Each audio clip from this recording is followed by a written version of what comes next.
Ylli i ri i Realit të Madridit dhe Turqisë Arda Güler ka folur para përballjes së rëndësishme ndaj Kosovës në finalen e play-offit, duke theksuar se objektivi kryesor i kombëtares së tij mbetet kualifikimi në Kupën e Botës.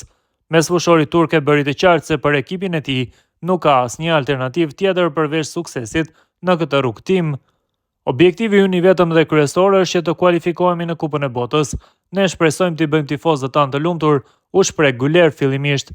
Ai gjithashtu rikujtoi se sa e veçantë është kjo garë për vendin e tij, duke përmendur faktin se Turqia nuk ka qenë pjesë e një botërori që nga viti 2002. Unë as nuk kisha lindur kur kemi marrë pjesë në Kupën e Botës për herë të fundit, por e di se sa i rëndësishëm është botërori për vendin tonë. Pas zhgënjimit në kampionatin evropian, Güler tregoi se motivimi i skuadrës është rritur dhe më shumë, me fokusin e vetëm rikthimi në skenën më të madhe të futbollit botëror.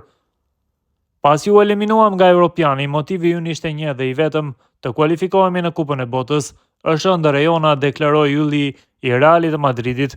Kujtojmë se finalja mes Kosovës dhe Turqisë do të luhet të martën me fillim nga ora 20:45 në stadiumin Fadil Vokri.